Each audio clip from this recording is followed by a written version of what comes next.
બનાસકાંઠાના થરાદના વડાદર ગામે દૂધ ઉત્પાદક મંડળીને તાળાબંધીનો પ્રયાસ કરાયો। મોટી સંખ્યામાં દૂધ ઉત્પાદકો તાળાબંધી કરવા માટે પહોંચ્યા। થરાદ પોલીસે તાળાબંધી કરતા પશુપાલકોને અટકાવ્યા હતા। પશુપાલકોએ દૂધ ઉત્પાદક મંડળીના સંચાલકો સામે વિરોધ વ્યક્ત કર્યો। દૂધ ઉત્પાદક મંડળીના મંત્રી એક હથ્થું શાસન ચલાવતા હોવાનો આક્ષેપ છે।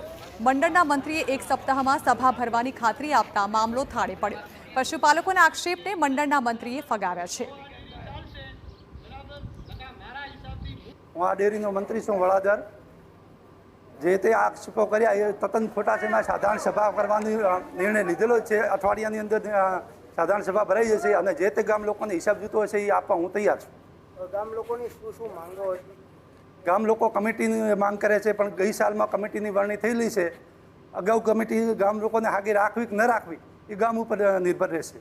કે કોઈ પણ પ્રકારની ગ્રામ સભા ભર્યા વિના વધારાની જાહેરાત કરેલ છે, કોઈ હિસાબ આપેલ નથી અને 4-6 મહિના પૂર્વે જે પૂર્વ ચેરમેને રાજીનામું આપ્યું હતું એમની જગ્યાએ નવા ચેરમેનની વરણી કરી છે। એના માટે કોઈ સભા બોલાવવામાં આવેલ નથી અને જે જૂની કમિટી હતી એ કમિટીને કાગળો ઉપર મંત્રીશ્રીએ પોતાની મરજીથી બદલી દીધેલ છે।